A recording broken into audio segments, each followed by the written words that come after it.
Good evening to all. Let's start with imaging of giant cell tumor and giant cell tumor variants. So if I give this X-ray and say this is a 25-year-old individual, and you see a large lytic expansor lesion in epimetaphysis of proximal tibia, which is also having subchondral extension without any tumor matrix, but there are a lot of trabeculations and there is no periosteal reaction. So pretty much everyone will be sure that this is going to be giant cell tumor, as we all know that this is a very common primary bone tumor making up to 20%. So each one of us would have encountered GCT in one time or the other. But it's not always a case because we will have many such mimickers which will mimic GCT and we will be in lot of confusion regarding the diagnosis.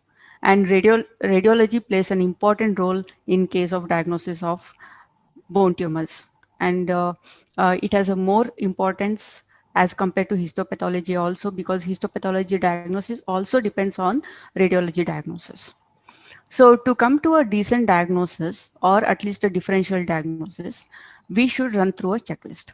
So let's quickly go through the checklist before we deal with the GCT imaging. So one of the most important factor is age.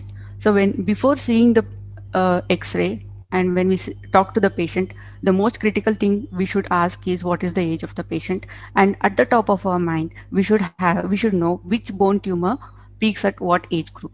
So this is very important for the diagnosis of the bone tumors. Coming to GCT, it peaks around the third decade, and 80% of the cases occurring between 20 and 50 years of age. And it is very important to note that less than 3% of the cases will appear before 14 years of age. So it is very rare to see a giant cell tumor before 14 years of age, and only 13% of the patients will have GCT over 50 years of age group. So this will help us to narrow down our differential diagnosis. So we should always keep age in the top priority. Second thing is we should combine age and location. So we should know particular tumors in particular location as well as during the age group.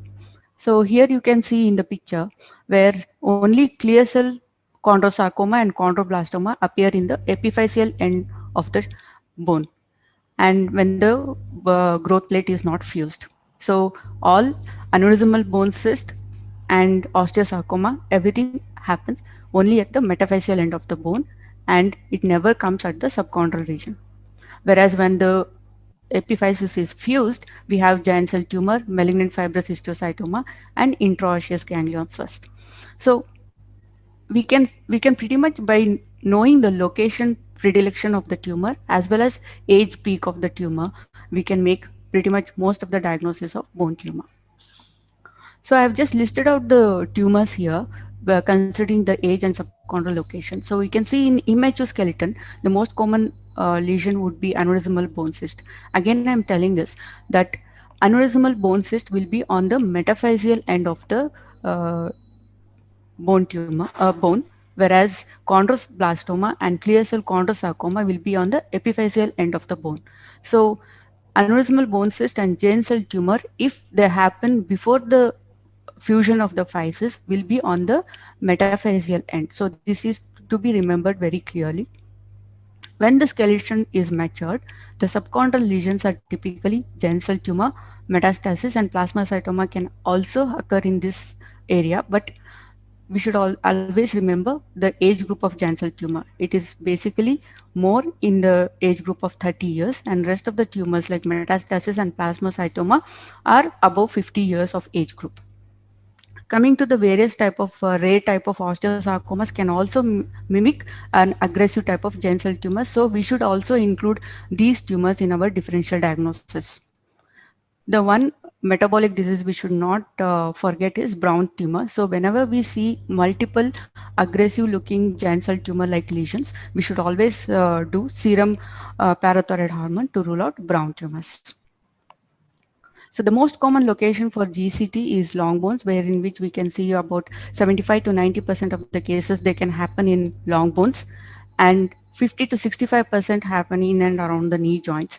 And distal femur, proximal tibia, and distal radius are most common location in decreasing frequency.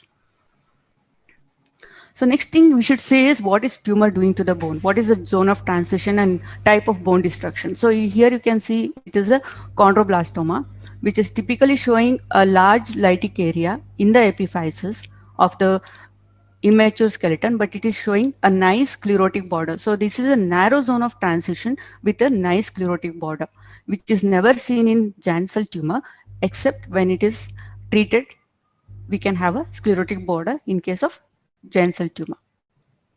Otherwise, giant cell tumor has a typical geographic type of bone destruction with a distinct border. So you have a narrow zone of transition, but you never see any sclerotic border in case of giant cell tumor. The second pattern will be a geographic destruction with a indistinct border. So in the proximal aspect, you have a typical clear border, distinct border, whereas in the distal aspect of the lesion, there is a indistinct border. So when you see such type of lesion and the patient is around the age group of 30 to 50 years, you should also include your differential diagnosis of types of rare types of osteosarcoma like telangiectatic osteosarcomas. So next thing what we have to say is what is bone doing to the tumor? How is the periosteal reaction? So we should always remember giant cell tumor and metastasis plasmacytomas will never have periosteal reaction, although some type of osteosarcomas which mimic giant cell tumors can show aggressive type of periosteal reaction. Coming to multiplicity, less than 1% of giant cell tumors can be multiple, whereas metastasis, plasmacytoma, and brown tumors can be multiple. The final clue is matrix. So you should always see what type of matrix the bone tumor has, whether it is a chondroid matrix or osteoid matrix. As far as GCT is concerned, there is no matrix mineralization. Rather, you see lot of trabeculation giving it a soap bubble appearance. So now we know that we are dealing with a GCT. So it is eccentrically located lytic expansor lesion, which is located in the subchondral lesion, multiple trabeculation, distinct border, no matrix mineralization, and no periosteal reaction. So what else? So we have to characterize the lesion. So can we tell the lesion is benign? It is not aggressive. It is not possible by looking at the radiograph to tell whether it is the lesion is benign or malignant. Okay, the example is this lesion where the patient came in 2016, where the lesion was having a nice, clear, distinct border and it was well confined into the bone. When the patient came after 2 years, the borders became indistinct and there was further extension growth of the tumor as well as cortical disruption and soft tissue component. So by looking at the radiograph, it is difficult to tell whether the lesion will go in for aggressive behavior. But when the patient is having a picture of cortical breach and soft tissue component, we can definitely tell it is a locally aggressive tumor. So once we see a locally aggressive tumor, the next we have to tell the exact extent of the lesion for surgical management. Here there is a important, here comes the role of MRI, where I heavily rely on my T2 weighted images. Because unlike rest of the tumors which are very much hyper intense on T2 weighted images, GCT is quite dark on T2 weighted images. This is because GCT has frequent hemorrhages, so there is lot of hemosiderin, and also it has most of fibrocollagenous tissue. This makes GCT appear dark on T2 weighted images as compared to rest of the tumors which contain bright content. Example, the chondroid matrix in the chondroblastoma or clear cell chondrosarcomas, they are bright, and chordomas are bright because of their mucinous content. So GCT tends to be darker. So here you can see a distal radial GCT, wherein which there is a soft tissue. Again, I'm showing T2 weighted images because it shows tumor very well. And you can see there is a posterior soft tissue extension from the distal radius. There is also involvement of the first extensor compartment and also involvement abutment of the radial neurovascular bundles. So here I am stressing the point that I don't need to give contrast in every other patient. Only if I have doubt whether there is any involvement of neurovascular bundle, then I will give contrast. Otherwise, pretty much T2 weighted images and fat saturated images are sufficient to do the diagnosis and also to tell the extent of the disease. The second thing what we have to look for is ABC component, which can occur up to in 40% of the cases, and also for the cystic changes. So here you can see locally aggressive giant cell tumor. with a soft tissue component. And again, I'm showing you T2 weighted sequences because it shows all the features what you're looking for in a tumor. So here you can see there are multiple fluid levels. These are the cystic spaces where there is sedimentation of the blood product. So you can see a bright structure wherein which there is a horizontal dark structure. So this is a fluid level because of the sedimentation of the blood products. When you see this, this is a aneurysmal bone cyst. So one can ask why it is only why it is not aneurysmal bone cyst, why you're telling that it is a giant cell tumor with aneurysmal bone component. So what I'm telling is, if you see there is a solid component which is dark on T2 along with this fluid component, then that is definitely a giant cell tumor with a ABC component. This has an importance because you have to do a biopsy which involves both us fluid as well as the ABC component to get a correct diagnosis. If you do only an biopsy of the ABC component, then you might not get a correct diagnosis. So MRA plays an important role in showing the components of the tumor and also planning the biopsy. Second thing, the third thing is the pathological fractures. This is a very obvious pathological fracture, but you have to look for the subtle fractures to intimate the surgeon. There can be uncommon presentations of GCT as well. Like it can have an atypical appearance. Here you can see the tumor is it is barely seen, and it is shown as likely a small liticlucent area. So it can have an atypical appearance as well. Then it can have an unusual manifestation in the flat bones. In up to 15% of the cases, they can appear in flat bones and also in the sesamoid bones, as in you can see in the patella here, and also they can be seen in the apophysis. When it comes to sacral, we heavily rely on the cross-sectional imaging because X-rays are not very uh,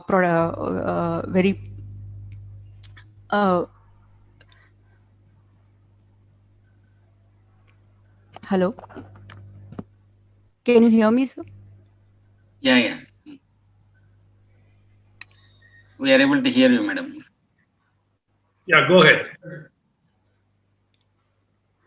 So one of the important differentials what we have to consider when dealing with the sacral GCT is the chordoma.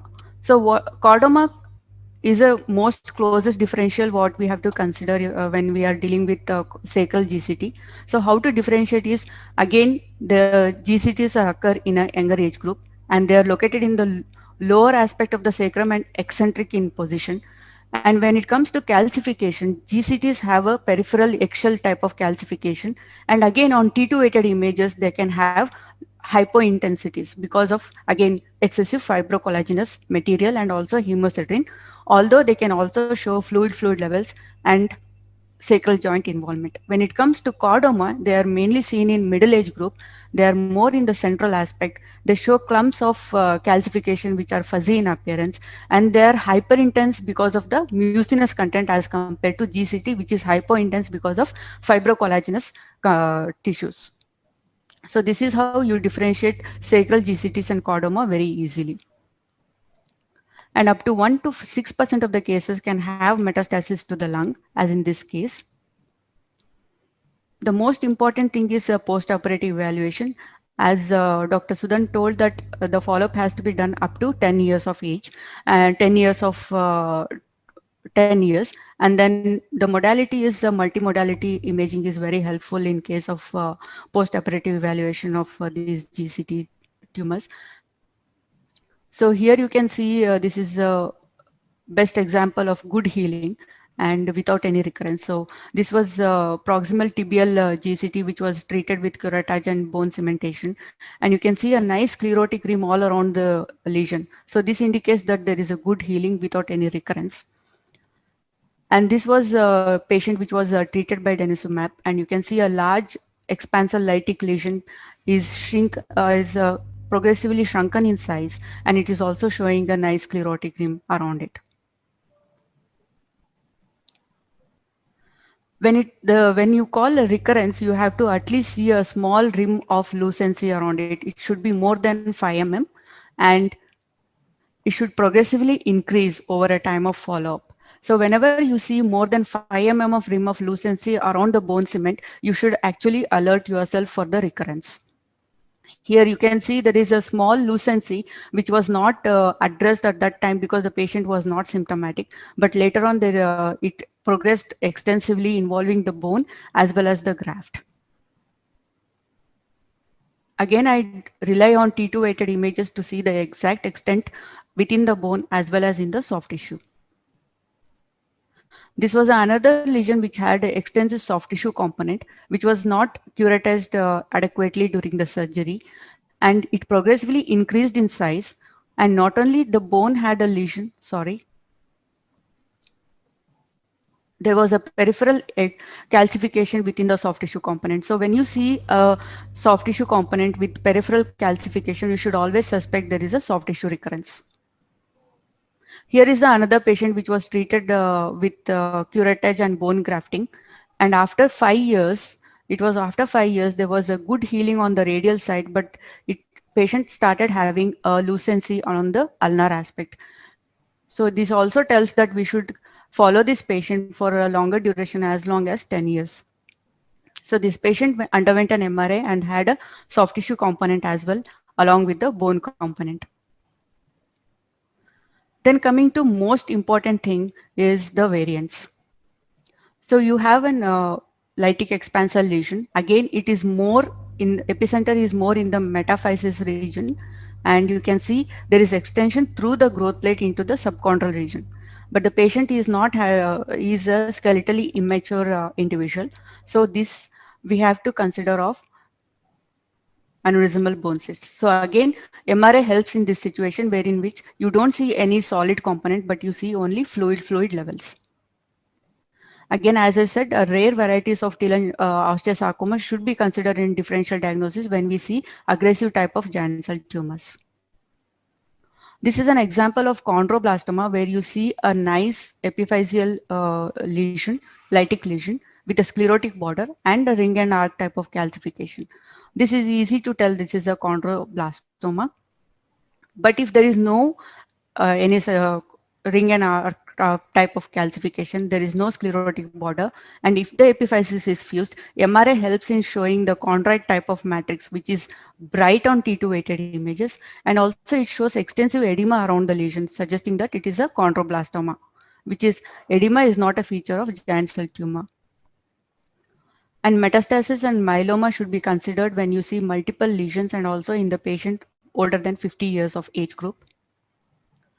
And for the brown tumor, again, when you see a lot of osteoporosis, which we should always think of giant cell tumor, brown tumor, and you should always do serum PTH to rule out hyperparathyroidism. To summary, always you have to go through the checklist before come to a diagnosis, and X-rays are the mainstay of evaluation for the bone tumor diagnosis. So you should always see for the X-ray. You should ask a proper history, especially age of the patient, and then go for the cross section to know the further extent of the lesion and also to further characterize the lesion. Thank you very much.